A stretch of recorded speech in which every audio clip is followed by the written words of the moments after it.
Намерих супер бърз и лесен начин, по който да си направиш домашно краве сирене. Такова сирене в магазина няма. Ще стане бързо и лесно в ето този уред за приготвяне на сирене на Ариете. Слагаме домашно прясно мляко. Хубавото кисело мляко, което можах да намеря. И много хубаво разбъркваме, докато стане хомогенна смес. Малко хималайска солчица ще сложим.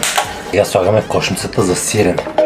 Слагаме капака и пускаме на програма номер 2 за бързо сирене. И сега го оставяме да си върши работата. И щом стрелката нагоре светне, значи сиренцето ни е готово. И го изваждаме да се отцеди. И това значи, че сиренцето вече ни е готово.